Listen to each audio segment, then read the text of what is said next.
அண்மையிலே ஓராண்டு என்று நினைக்கின்றேன், ஓராண்டு 2 ஆண்டு இருக்கின்ற நினைக்கின்றேன். சென்னை மாநகரத்தில் வெறும் மழைதான் பொழிந்தது. எல்லா பக்கமும் எல்லா சாலையிலும் தண்ணீர் தேங்கி இருந்தது. அப்பொழுது ஒரு பெண்மணி சாலையிலே நடந்து கொண்டு சென்று கொண்டிருந்த பொழுது அந்த பெண்மணி சொன்னார், ஸ்டாலின் தான் வந்தாரு, ஸ்டாலின் தான் வந்தாரு, நீச்சல் அடிக்க விட்டார். அப்படிப்பட்ட நிலைமைதான் சென்னை மாநகரத்தில் விளங்கி கொண்டிருக்கின்றது. இன்றைக்கு ஸ்டாலினுடைய ஆட்சியில குடும்பத்தில் இருக்கின்றவர்கள் அதிகார மையங்கள் 4 அதிகார மையம்.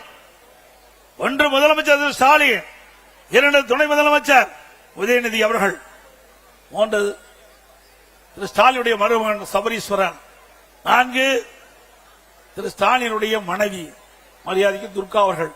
4 அதிகார மையங்கள் தமிழகத்தை ஆட்டி படைத்துக் கொண்டிருக்கின்றது. இந்த 4 அதிகார மையங்களுக்கும் முடிவு கட்டுகின்ற தேர்தல் வருகின்ற சட்டமன்ற பொது தேர்தல்.